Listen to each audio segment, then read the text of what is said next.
Welcome to the New Era podcast with me, Jeffrey Peel. Since March 2020, many of us knew that we were being subjected to a major propaganda operation when governments rolled out the fear campaign around the manufactured COVID pandemic. COVID represented what Piers of the Organisation for Propaganda Studies calls a structural deep event. These are propaganda events that change the course of human history and human population. In this conversation, I asked Piers to define structural deep events and also to tell me a bit more about the conference he's organising in Washington, D.C. this year on 9/11, involving several 9/11 truth and justice organisations. My own recently published novel, South of Market, is a fictional account based on fact of how technocratic agendas are being pursued through propaganda campaigns and government-sanctioned terrorism. The book is available now in Kindle and paperback on Amazon. Piers, it's a pleasure to have you on the New Era. It's been a while, really. I've known of you. I'm sure you've known of me for many years, and known of your work, obviously, at Panda and the Organisation for Propaganda Studies. But it's a pleasure to have an opportunity to have a chat. Tell us a little bit more about the organisation and your background. You know, how did you get into this whole domain? I know it comes from an academic route, which makes, gives so much credibility and credence to what you're saying. But just give us a quick overview of your background and the Organisation for Propaganda Studies. Sure. Well, first of all, thanks very much for having me on. It's good to finally meet you and have a conversation about propaganda. Well, the Organisation for Propaganda Studies it's still a fledgling organisation. It's best for me to describe how it came about, because at the moment, sort of all of the people involved in it are caught up in a whole range of activities and so on. We've never really got it going in a way that sort of I envisaged originally, but the intention is still to get it to this point where we're sort of a fully funded research-based organization. But where the idea came from is that, within mainstream academia, I come from the background of communications and international politics. My colleague, David Miller, was a sociologist. Mark Crispin Miller was a media communications scholar in the US. And what we were very conscious of was that in all of the research within the field of political communication, media studies, communication studies, etc., there was a real aversion to discussing propaganda. Where you did see it being discussed, it was in discussion regarding propaganda in the Second World War or the First World War, or propaganda in Russia or China, etc., but never propaganda within Western democracies. And essentially, as you're probably familiar, and I imagine a lot of your viewers are familiar, that there's a history there. Propaganda was widely discussed amongst experts in the 20th century as a necessary part of democracy. Eddie Bernays, for example, Walter Lippmann, and so on. But there was a rebranding exercise. It was called public relations. And this is Eddie Bernays' famous comment that then the Germans gave propaganda a bad name because of the way they used it in the First World War. So we had to come up with a new name, and public relations, or the Council for Public Relations, was the new name. So the point is, all of these essentially activities of manipulation, managing public perceptions and behavior and so on, that this was a reality in democracies was really obfuscated from that point onwards. So, people working in the PR industry had no idea that PR used to be called propaganda. And academics, basically to a very large extent bought into this idea that propaganda is not what happens in democracies. Democracies, on some level, are reasonably well functioning, and you have a public sphere and you have mainstream media, which is independent, challenges power and so on. And you have a sort of a healthy academic debate going on. And academics bought into that. And so they essentially never really researched propaganda in liberal democracies.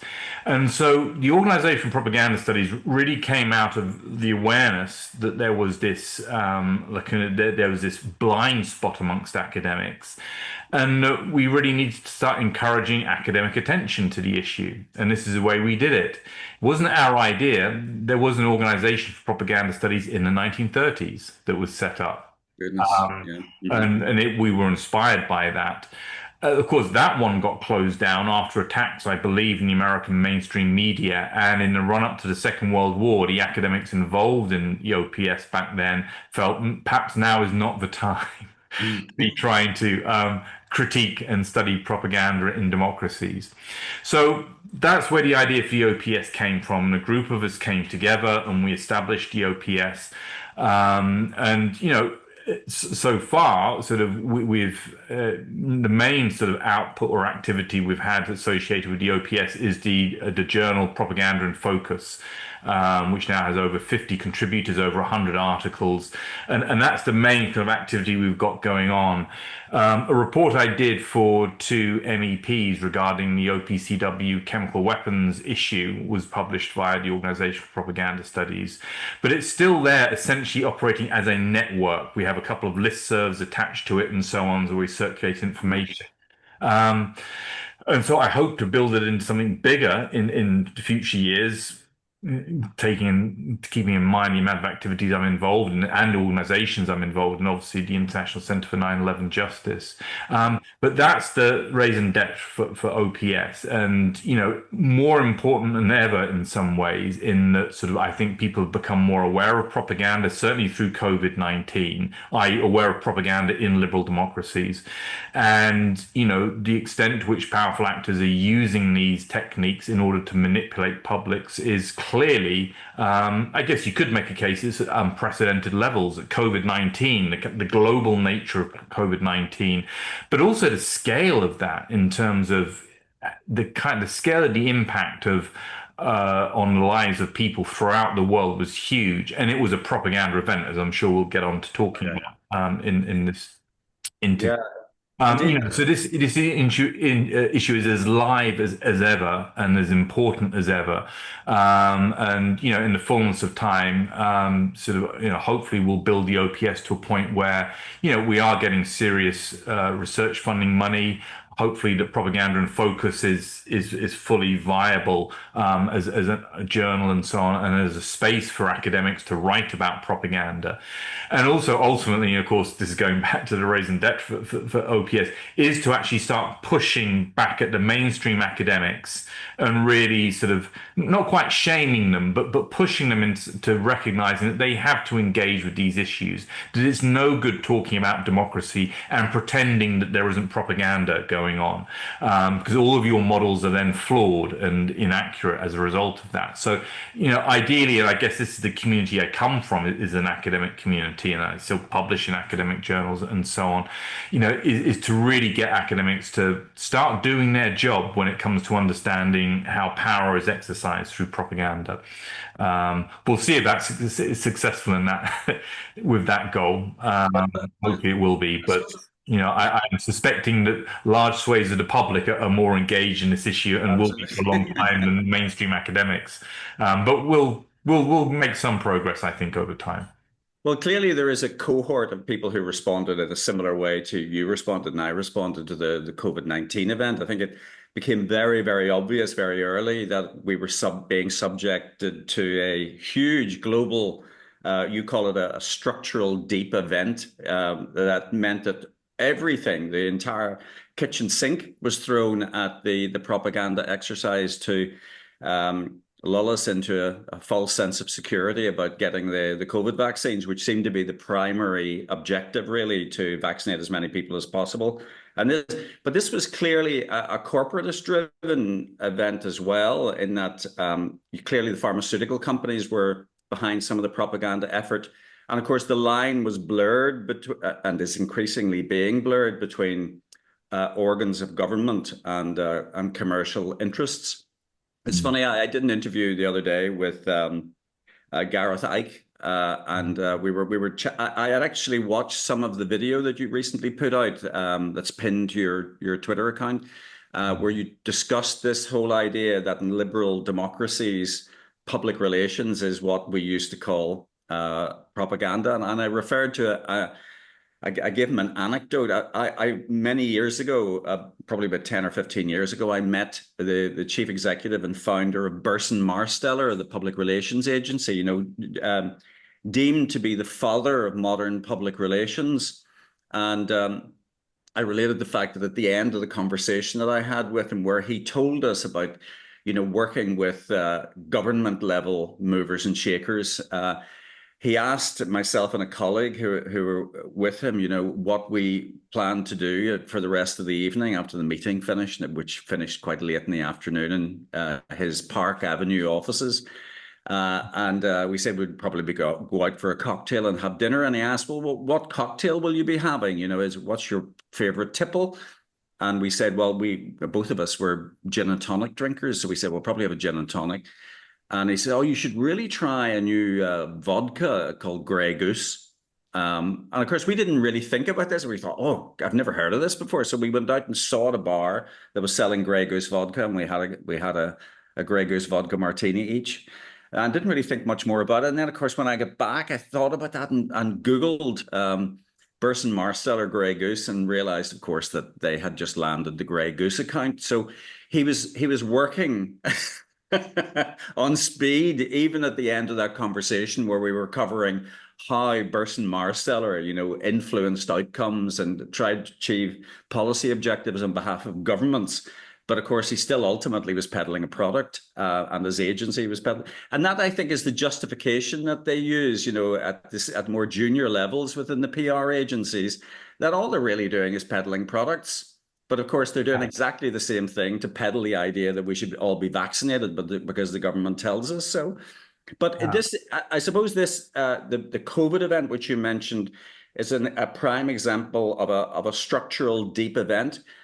Do you think, though, there is a hierarchy, if you like, of psychological operations that they use against us? At the one level, there's those structural deep events, but then there are a whole host of sort of tactical level propaganda exercises at play as well, which could include, for example, things like false flag events. Yeah, I mean, I think it makes sense to disaggregate these events in terms of scale. Okay, so if you start with the argument that propaganda is widely practiced in liberal democracies, it's ubiquitous essentially, and as you rightly point out, in the realm of marketing, to an extent, it's seen as unproblematic. You're just selling a product for a business and so on. We're saturated with propaganda in those areas and so on, people trying to get us to buy things. And then you have the bigger industry connected with governments, which is about trying to get people to buy into policies. It's about selling policies and so on.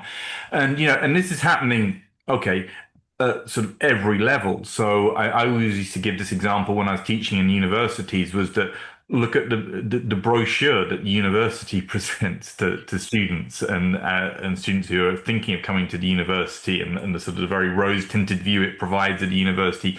That's a PR department, that's propaganda and so on. It's trying to get people to come to the university. And so it's all around. So you do have a lot of propaganda activities, which, I wouldn't say it's necessarily benign, but, it's the small things.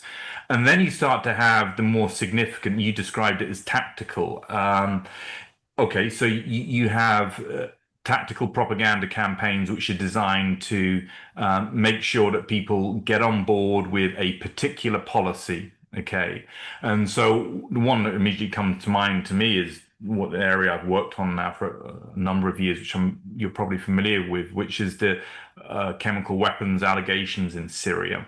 And the short version story of that is, this is a deception operation. It's operated via MI6, CIA, probably Mossad as well, other intelligence agencies with allied countries, trying to create a narrative, build a narrative that the Syrian government was systematically using chemical weapons against its population. And that is fraudulent. That's a deception. It's a propaganda operation. And I can refer people to all my work, which, makes the case for that. But what that is, that's a kind of a tactical propaganda campaign designed to both keep Western publics on board with the idea that the Assad government was bad and needs to be gotten rid of and so on.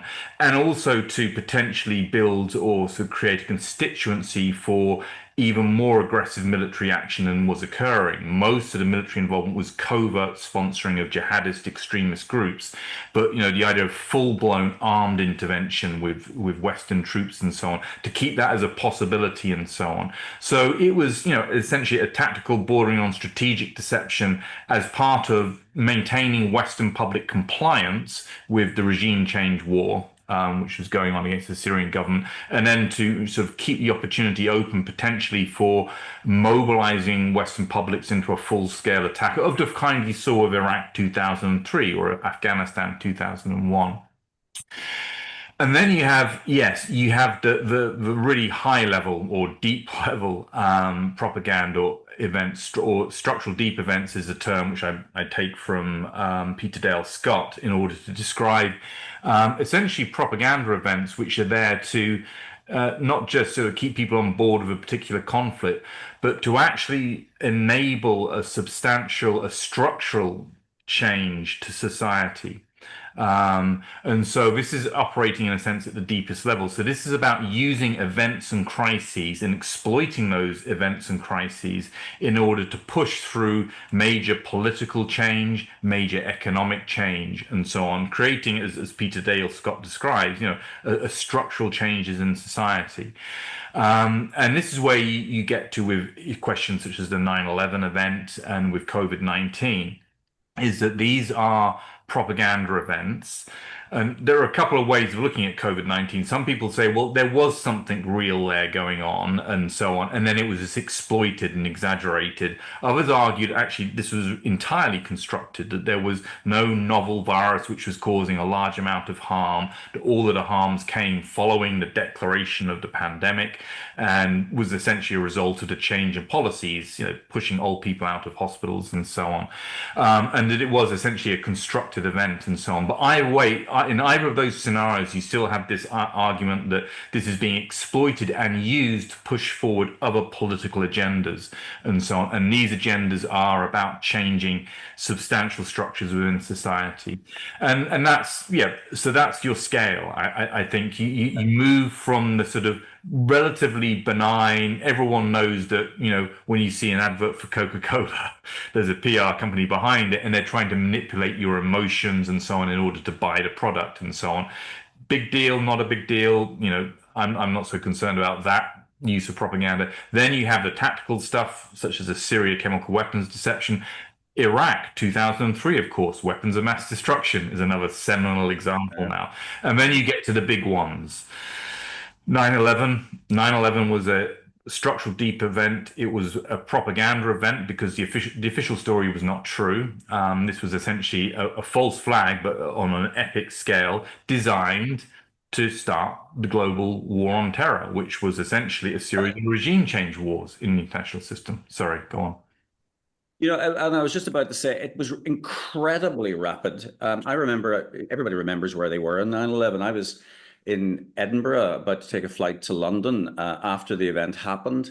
And in the queue, everybody was saying that Osama bin Laden did it, that there was the rapidity of them knowing who had done it was clearly part of the propaganda exercise.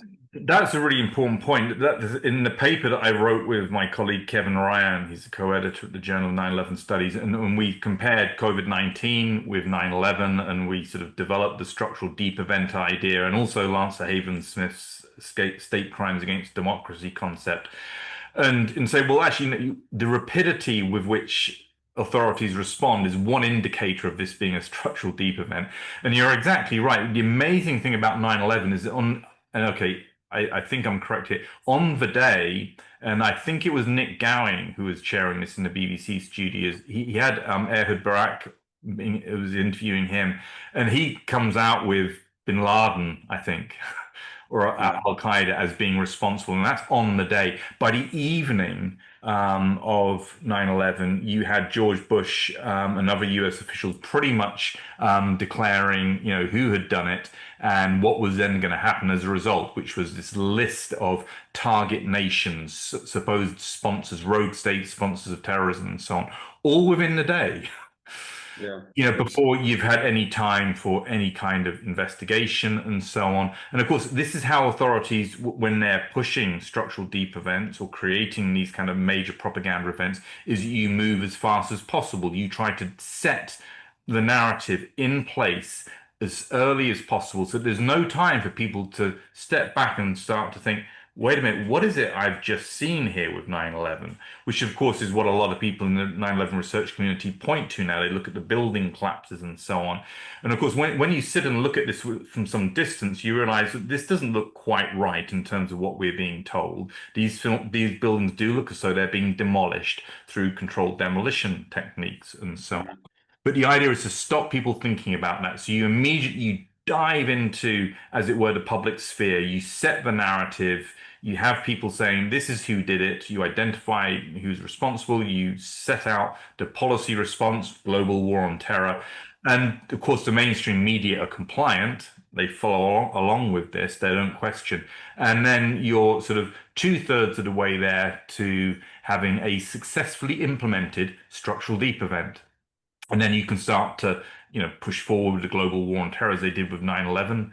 As with COVID-19, we saw they pushing forward with the policy response for lockdowns and so on. And then ultimately, surprise, surprise, the vaccination in inverted commas being wheeled out at lightning speed and so on and pushed on populations around the world.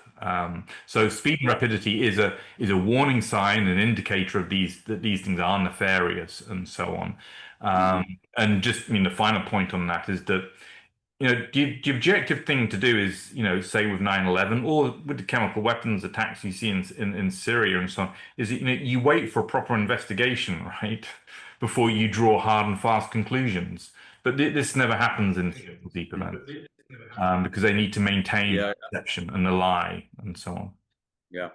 Or they set up sort of faux investigations, as per the COVID-19 inquiry.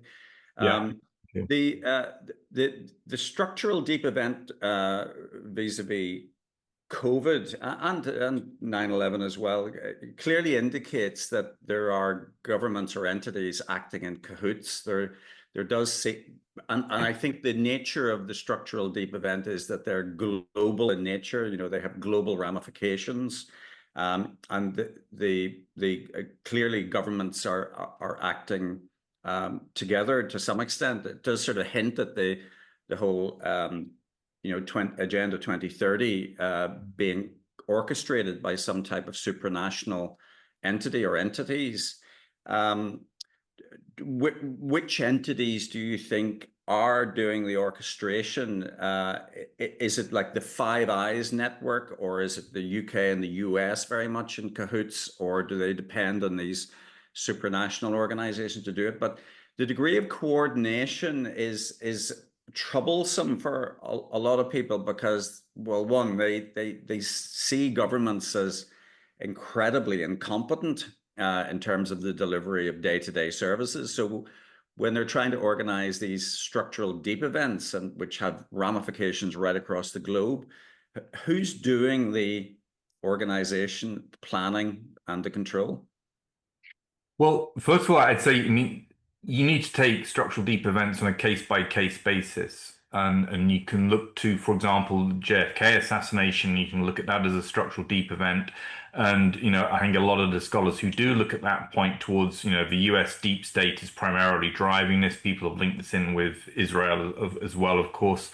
And those are the key actors there. When you get to 9/11, you're looking at sort of what looks to be, a primarily US deep state driven operation. They're the key actors.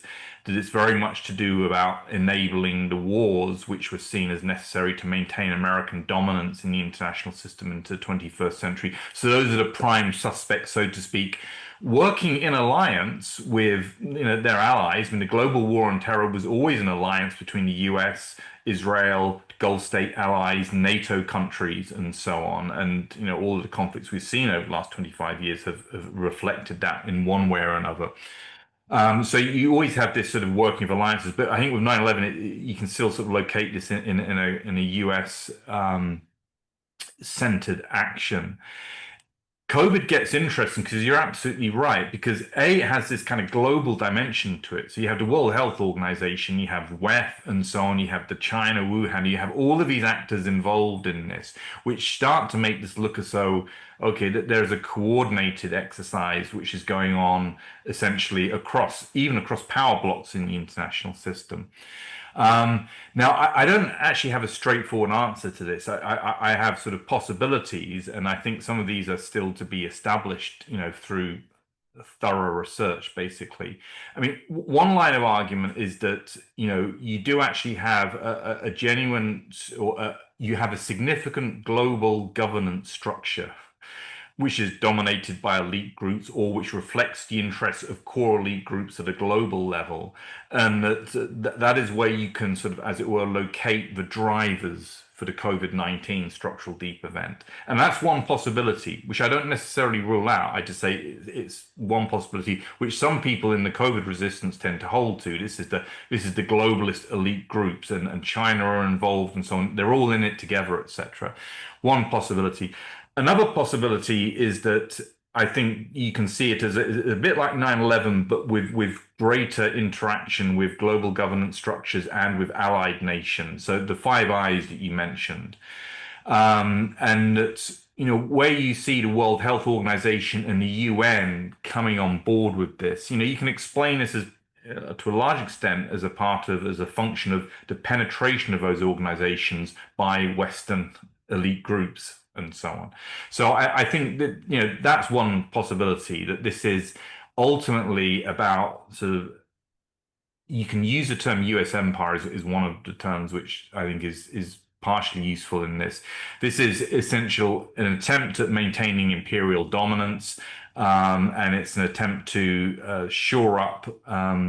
Okay, you have the pharmaceutical industry involved, but you also have this, it's an exercise of power globally. It's a way of getting control over populations.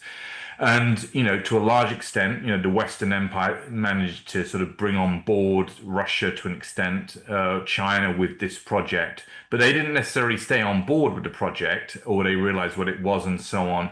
And that's where ultimately most of the explanation or the driver for COVID-19 comes from. So that's another possibility, or one of the two possibilities. Now, I think it's very important to do the research first, and then you can start to say with confidence, which one do we think it is? I think, it's very plausible that this is primarily driven out of, Western corporate military industrial complex deep state actors primarily driving this. It's also possible that, there is a point here. There is this global governance structure. There are these global elite groups who believe in, technocracy, who believe in all of the technologies that we have today. And you mentioned before we started talking AI, all of these technologies of control, which are available potentially to governments and powerful actors, they all find this technology incredibly seductive. I'm sure the Chinese authorities look at this technology and think this is a way of controlling people. I'm sure it's the case with, government actors around the world. So, you have this kind of technocratic movement, you have these global elite groups, you have the financial, the banking interests and so on, all very, very powerful actors, all very, very open to using all of these technologies that we've seen, which were being pushed, and we didn't really cover this fully when we were talking earlier, being pushed under the cover of COVID-19, whether it's central bank digital currency, digital ID, etc. All of these mechanisms which are essentially can lead to greater control over people. This works for all of them. So, what this means is that, it might be that there was the cooperation you were hinting at, and some people do see this as a close-knit cooperation going on. Or it could just be powerful actors around the globe seeing this as opportunities to exploit. Well, here's the Western Empire pushing this, and that its deep state is driving this, and we'll, take what we can from that. And, this is, and my last point on this, this is one of the features or the perennial features of the international system, is this continual process of, aside from elite exploitation of the masses, which you have continually and going on, you also have cooperation and conflict working at the same time. So, you do see Russia and the West cooperating over some issues and conflicting over other issues and so on. And I think, that might well go to explain a lot of what we saw during COVID-19, cooperation on some things whilst real conflicts were going on. So the idea that everything is, everyone is being deceived by an elite network who are, as it were, the puppet masters of everything. Okay, I don't rule that out, but I think it's also possible that a lot of what we see is this complex interweaving of patterns of cooperation and conflict between the major powers.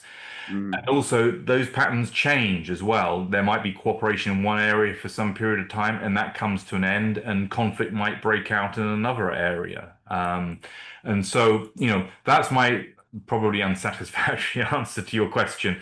But No, no, like, we do have to no. come back and say this has to be research, and this takes so much research, so much work had to be done into JFK and into 9/11 before you can start to say we're pretty confident these are the drivers. COVID-19 has only just occurred. It was a structural deep event of epic proportions, and it takes time to sift through the massive material and evidence to then try and make sense of this and establish exactly what was going on. There seems to be a difficulty on the part of some people to accept, though, certainly in terms of these structural deep events, that these nefarious actors, aka governments, or even corporations in cahoots with governments, would actually murder people.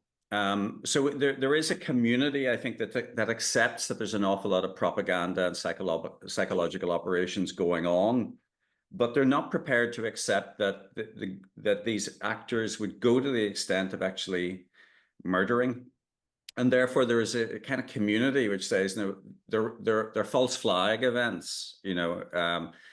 For example, the 7th of October attack in Israel, that it was primarily a false flag. But then there's another argument which says, well, maybe it was false flag, but the Israelis still massacred quite a lot of their own people in creating the aura that there was an incursion by Hamas across that heavily fortified border, etc. There's a big discussion around the Manchester attacks and the 7/7 terrorist attacks in London. But so they are desperate to find evidence, for example, that there were crisis actors involved or whatever, because they cannot countenance that governments would actually murder in cold blood their own citizens. What's your view? Well, in some ways, I think it's very understandable that people have that block. And a colleague who I work with on the 9/11 issue, Frances Shure, she's a psychologist, and she talks about the way in which, when you're looking at structural deep events or state crimes against democracy, one of the problems you have is a problem which is familiar to people who work with families where abuse has been going on. Sexual abuse, for example.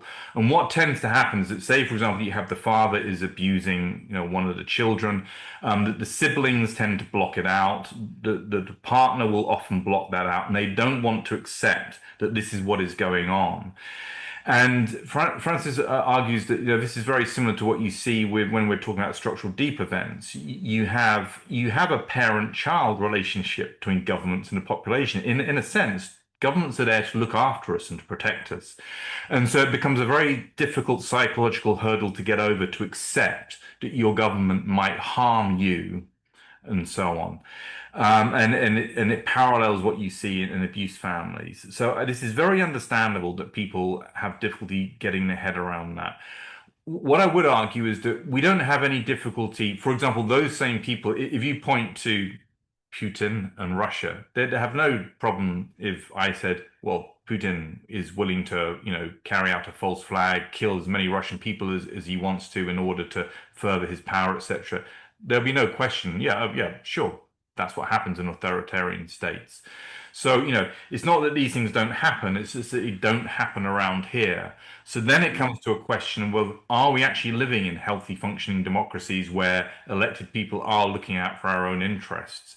And on that front, I'd say, well, actually, the reality is, and this is where most political scientists get it completely wrong, is that the reality in Western democracies is that things such as the deep state, the military-industrial complex, is far more extensive and powerful than most people recognize. So we are, in a sense, are in that kind of authoritarian society because Mhm. of that reality. And this is an empirical reality. I think there is recognition now of the deep state that there has not been before. I saw Jeffrey Sachs interviewing Aaron Good on this, and Aaron Good, of course, did his PhD thesis on the deep state. And there's this kind of with Jeffrey Sachs engaging with this. There's this recognition, yeah, we've got a deep state. It's a military-industrial complex. Eisenhower was right when he was stepping down from power and warned the American public about this. Um, and so that's reality. So we do have a problem. We are not as different from, authoritarian states as we like to think we are. So that then starts opening the possibility here. We might have nefarious actors. Um, Now that still leaves, and for me, an area which I think is an interesting area which we need to understand better. But this question of how elite groups, and you mentioned corporations, but these very at the very top of the pyramid, these elite groups, these networks of people, the people you see at Bilderberg and the Skull and Bones, all of those kind of uh, uh, arguments about these elite networks who see themselves as something separate from us, that we are there to be governed, and we're a little bit back to sort of Plato's noble lie, right here, Mhm. and so on. And so you have an elite group who do not see themselves as guardians. They see themselves as the elite group, the superior group. They're in charge, and they're in charge of humanity writ large. And if you do have, and I think there's a good reason to think that we do have an elite group which perceives itself that way. They don't see themselves as benign guardians of people. They don't want to educate us, help lift us out, or emancipate us. They want to control, and they have an ideology.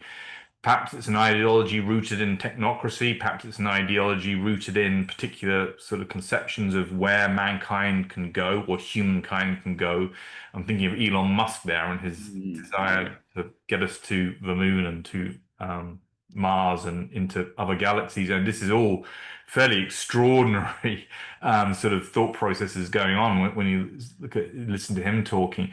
But you see, you probably have an ideology there, and if that's the case, I'm quite sure that those groups are quite willing to sacrifice people in pursuit, either of protecting their own sort of superior group, or in terms of whatever notion they have about humanity and what humanity, how do we improve humanity? How do we get rid of all these useless eaters and so on? How do we make the human species better? I'm sure that those elite groups can countenance and go through the thought process where they're willing to, or they see people as expendable. So Yeah. this is what I'd say to somebody who comes, back with this very legitimate argument. I just can't get it through my head that governments would do this to their own people. The final thing I'd throw in after all of that is that governments made decisions to go to war, right? I remember protesting against the Iraq invasion in 2003. I was in that big march in London with friends. 'Cause knew it was wrong, but it was very, very clear. The government knows when it sends the troops in, a lot of people are going to die. It's not just going to be soldiers or professional soldiers, it's going to be civilians. We know that large numbers of civilians will die. Tony Blair will have known that full well when he's, as it were, gave the orders to go ahead, and George Bush as well. So leaders are perfectly capable of making these decisions, which they know will have massive impact and kill large numbers of people. And they do it routinely when they make the decision to go to war. Yeah. Yeah. So it's Abs- Absolutely right. I rest my case based on those Yeah. various sort of Yeah. approaches to, and it's a difficult hurdle to get over, and no one wants to have to confront this. I mean, I'm sure you're a parent, I'm a parent. You don't want to tell your kids that this is the world you're in. Yeah. I know. I Of know. course, it spoils it does spoil things in some ways. Yeah. And, and it puts us all in a position where we have to make a choice. Do we try and push back against this, or do we just keep our heads down, protect our families, and hope for the best? Or do you, yeah, Well, I think there allow was this a to just continue? And so you're put in a difficult position. So I understand why people don't want to open their eyes. Do you think though with the structural deep event that was COVID-19 that they overplayed their hand? Because there was an awakening, I think at that point. I suppose I must admit I wasn't on board with, as a lot of people weren't really like Tucker Carlson recently admitted that he was derisive of people who were arguing re 9/11 it being a sort of state sanctioned event. But do you think the COVID event resulted in them overplaying their hand and meaning that an awful lot of people wakened up to the fact that governments equate to, murdering agents? I think that is correct. I mean, this is a conversation I had with my colleague Mark Crispin Miller back in 2020 when COVID started. I mean, Mark's been studying propaganda for a long time. He twigged straight away that this doesn't look right. Mm. So on, the videos we saw circulating on social media of people in China dropping dead on the spot and so on is bizarre stuff and so on. So, he twigged very early on. I did as well that this doesn't look right, and I think we said at the time is that there's a danger here that, well, there's a danger from the authorities' point of view, that they're dramatically overplaying their hand.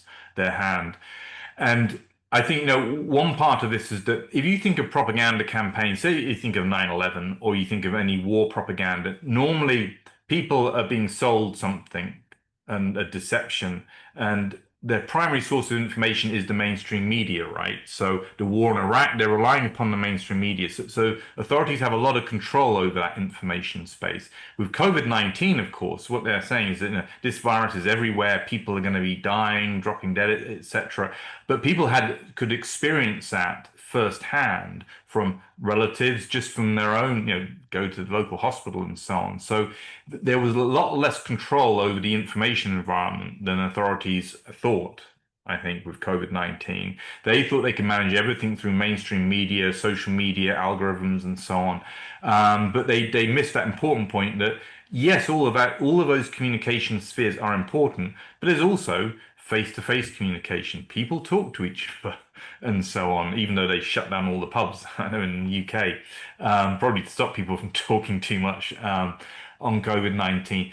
So I think there was an overreach there. And the result of that, as I think you were hinting at, is that, yeah, a lot of people started to wake up to questions of propaganda, manipulation during the COVID-19 period. I noticed people such as, I remember Peter Hitchens starting to use the term propaganda. He's a mainstream journalist, as you know.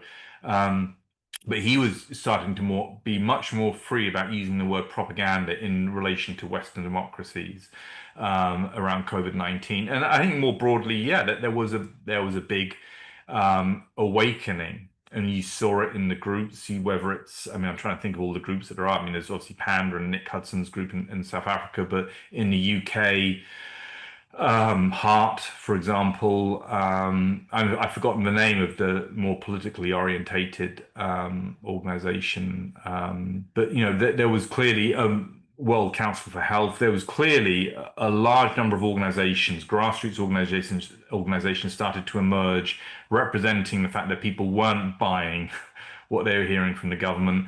And that all ran hand in hand with, I think, in terms of the figures, you can see this very clearly. Mainstream media support, trust in corporate mainstream media has flatlined since COVID-19, understandably. It's also arguably led to the kind of the degrees of disturbance in the machine, or turbulence in the machine, which has created, I guess, the Trump administration. Not that I'm saying that Trump is a savior here, but there's clearly a lot of turbulence within the US political system. You see it here in Germany, where I'm based, with the AfD and also Zara Wagenknecht over on the traditional left, in inverted commas. There's a lot of movement going on, and a lot of that movement is because people have come to varying degrees of awakening or awareness of, we have a problem in our democracies, we have a problem with corruption, we have a problem with propaganda, structural deep events. We have creeping is probably not the right word. We have accelerating authoritarianism, etc. And all of that. And I think we're still in these kind of stormy seas at the moment in terms of um, there's a greater awareness now. People don't trust the mainstream media. People don't trust academia for good reason, and so on. And at the moment, we're not quite at a point where I think there's a strong, coherent political movement evolving out of the COVID awakening. I Yeah. hope that that will come at some point, but we'll have And to see. I mean, I don't know. You probably have your opinions on this, but there is this sense in which, as you said, a lot of people have woken up. The authorities weren't able to ride this rodeo all the way through, and so on. They're still driving at a lot of these policies and a lot of these technocracy-related policies you mentioned, and they're still driving at it, but they're driving it against a population which has got varying degrees of robustness and resistance now. Whether that's going to be enough in the coming years, I don't know. But we're still in that stage where I'm still kind of waiting. Is something going to emerge, something really concrete, where you've got really credible leadership, really good, strong political ideas which push back against, say, the technocracy, or push back against the centralization of power, which is, of course, what Nick focuses in on in terms of his analysis of what's going on. Are we going to reach that point? Where is it going to come from? And we'll have to wait and see, I guess, on that. well, I think it tends to be, so sometimes when we're in the middle of the maelstrom, we're not quite sure how we're going to get out of it, and it takes some time. These are sort of tectonic shifts, um, and my sense is that there is growing awareness. If you argue, for example, that there's the elite, the controlling, propagandizing elite, but there's also a counter-intellectual elite, which is saying democracy effectively is dead. What counts as democracy is really just a stitch up.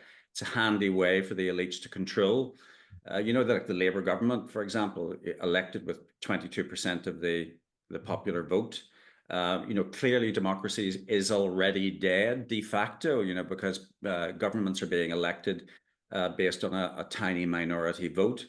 But they're still being elected because that's the only system we have. So, but I do think that there is an emerging narrative that new structures will have to be created, but they will have to be created from ground up. I have no idea what they're going to look like, but I just know that what we have at the minute isn't fit for purpose. But that sort of neatly moves us on to how these grassroots movements are emerging, and academic, intellectual movements as well. Taking us neatly to the conference that you're organizing in New York on 9/11, the day before 9/11 itself and the day after, over 3 days. And it's specifically focused on this structural deep event of 9/11. And you've got a stellar lineup of speakers, some of whom have actually broken through into the mainstream to a degree, in arguing that there is something very, very suspicious about the whole 9/11 event. It does appear to be a systematic state-sponsored murder of innocent civilians, embracing the whole sort of apparatus of terrorism, and of course regime change, in that they implemented the Patriot Act and the war against terror as a result of this structural deep event. Tell us a little more about the event and what you're planning to achieve over the 3 days.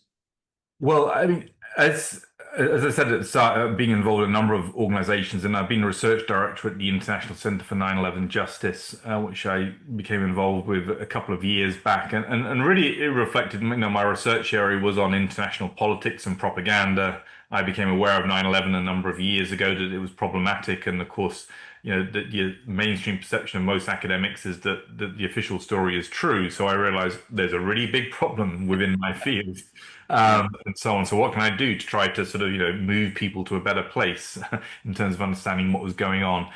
So I became involved with IC 911, and of course 9/11, ultimately, as with JFK assassination, it spawned a large degree of questioning, which was then marginalized, but it persisted. Academics, research, independent researchers, political activists, recognized that there was a problem with 9/11, and certainly since 9/11 have been working extremely hard, researching, trying to mobilize political awareness and engage political actors in order to address what had actually happened and have justice for 9/11. Okay, so obviously, a significant number of people were killed on 9/11, and you had the whole global war on terror, where millions of people arguably killed, injured as a result. So really, truth and accountability and justice for 9/11, and this is where the event this September has come from. It represents, or it's been formed out of a lot of the key organizations who have been pushing back on the official narrative on 9/11.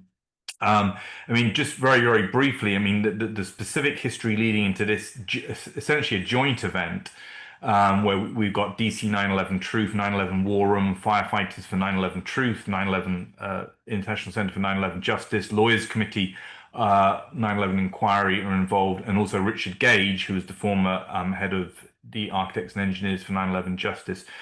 What brought all of these groups together was essentially in the autumn of last year, an American, the trade journal, now I'm just getting the name right, International Fire Safety Journal, published an article which was covering the Building 7 collapse and the Halsey, the Alaska Fairbanks professor's study of the Building 7 collapse, and essentially raising the question that this building could not have come down, as the official narrative says, its suggestion being this is a controlled demolition that happened to the third building in New York. Kurt Weldon, who's a former representative in Congress, and who was involved in back in 2006 in blowing the whistle, in a sense, in relation to some of the intelligence aspects or controversies surrounding 9/11, read this article, and then essentially he's a former firefighter. He linked up with firefighting groups and said, right, okay, let's try and get a presidential commission into 9/11. And so you have that emerging around January, that consolidated, and you had all of these organizations coming together in order to help Kurt Weldon push forward a drive for a presidential commission on 9/11. At the same time, you had Ron Johnson, the US senator, starting to raise questions about the building destruction in New York. At the same time as you had Representative Luna, who's the Trump appointee, who's tasked with release of information regarding JFK, regarding 9/11, and also I think some COVID-related material. So you clearly had this kind of emerging political momentum following everything that I've described, which was for the 9/11 research community or the 9/11 truth community, this is clearly an opportunity. We're now post-COVID-19 with all the awakening that has gone on there. We have a recognition of the JFK structural deep event, which is unprecedented now. This is really seeping into the mainstream that this was the CIA who was responsible primarily for the JFK assassination. So this is clearly a moment in time where you've got a potential kind of critical mass building. And so the event that we're holding in DC, in Washington, DC, on the 10th, 11th, 12th of September, essentially reflects that. And a lot of the groups who formed behind Kurt Weldon have come together. We've got, so Senator Ron Johnson hopefully will be talking. We've got Dennis Kucinich, who's presenting Kurt Weldon. John Kiriakou, who's a former CIA whistleblower, Anthony Schaefer as well. He was a whistleblower in relation to some of the intelligence claims regarding 9/11. And then we have a large number of people who are familiar to a lot of people within the 9/11 research community or 9/11 truth community who will be talking and presenting over the course of 3 days. We also have Matt Campbell, who's a British citizen whose brother was killed in the North Tower, who's involved in trying to get a new inquiry, a new coroner's inquest into his brother's death, and we're supporting Matt and his family. He'll be appearing. And what we hope to do with this event in DC, not quite aside from the fact this is in DC, we have very high profile people, and I think you'll show a clip of the flyer when you broadcast this. Very high profile people showing this. The most important thing is not only to sort of reach a very wide audience, which I think we will do, because we've got Redacted and Clayton Morris will be live streaming the event. Reaching a global audience, creating this kind of potential momentum to help people like Ron Johnson and Kurt Weldon actually get the 9/11 Presidential Commission or get a hearing on the buildings actually into the mainstream US political space. We can achieve that. But what we can also do, and this is why these groups have come together, is to sort of create a unity of purpose that, as with any resistance movements, and we've seen it with COVID-19, you get a lot of conflict between groups. A lot of people who recognize, they all agree on the big picture here that COVID-19 is fraudulent in some way, or 9/11 is fraudulent in some way. But you can often have this infighting starting to develop and so on. And as with any pushback movement, and this has always been a feature with the 9/11 truth community. And so part of what we're trying to do with this event in terms of bringing the groups together is to try to get a united front and try and say, well, now's the time, now that there is some movement at the political level, to really just, make peace, as it were, and decide or make clear that we agree on the big picture here, is that the official story is not true. There are many details to be argued over, and the final day of this event is talking about the Pentagon controversy, about the question of what hit the Pentagon and so on and so forth.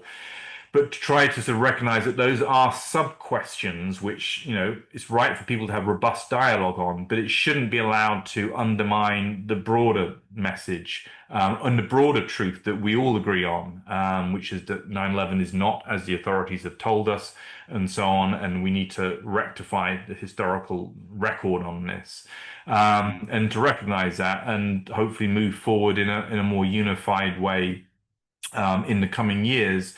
And, I suspect we are at a time when we're living through, as you said earlier, this is a very particular point in history, which is a very interesting point to live in or live through. We have geopolitical tectonic shifts going on. We have everything, you talked about in relation to COVID-19, technocratic drives, these global elite networks, and so on, and a lot of pushback from populations. These are very interesting times, and so on. And I think sort of we do have an opportunity now and the point we were discussing before, to actually translate this awareness and dissent and funnel it into, a concrete political action, which is designed to retrieve. Now, I don't want to make the mistake of saying that we had democracy once upon a time, because maybe we never had it, because some people make that argument, but trying to sort of build the society that we want to have, that we believe in, and, create the kind of democratic spaces, or to create the democratic structures that are going to mean that our children, our grandchildren are going to live in a world where things such as 9/11 don't occur, things such as COVID-19 don't occur. So I think, we've got an opportunity of a kind that we've never had before, at least within Western democracies, to actually realize that. And this event, I think, with 9/11 and an awakening about 9/11 can be part of that process of pushing forward on that political agenda. Well, listen, it's incredible that you're doing this, and more power to you all. It's a stellar lineup, and I listened to Kurt Weldon's interview with Tucker Carlson. It moved me to tears at certain points, I have to say. He was clearly impassioned, very, very angry, but it was so wonderful to hear that. Give that and also it sort of changed my impression of Tucker Carlson to a degree as well. The fact that he clearly is and has been involved in the intelligence services. His father was involved in the CIA, and a lot of people have questioned whether he indeed is. But the fact that he was able to give airtime to Kurt Weldon, I think, was practically epoch changing in terms of the information, the narrative that is being put out, and I think that represented a bit of a sea change. The fact that Kurt's speaking at your event as well, and I hope he puts in as much passion as it, because he does clearly, he has an emotional involvement. He has worked, as you say, with the firefighters, and knew and had the evidence that these people were being literally murdered in situ. They knew full well that these brave soldiers fighting at the front were going to be massacred, and it's a desperately troubling narrative that he conveys. I'd love to. I'm going to do my utmost to go to the event. and I'd love to meet some of the people who are speaking. So I just want to say, well done in putting this together. And I think your objectives, as you've just articulated, are absolutely the right ones. And I think they're the same objectives that motivate all of us. You know, my wife often says to me, "Why the hell are you still banging on about all of this stuff?" Because it's the most important, most elemental aspect of our humanity, that we are able to represent the innocent. And Mm. so well done. You know, you might be coming at this from an academic perspective, but sometimes that's the best way, because you're evidence based and you're collectively articulating an argument that needs to be articulated. Well, thanks very much. And it would be great to have you there if you can manage to come over.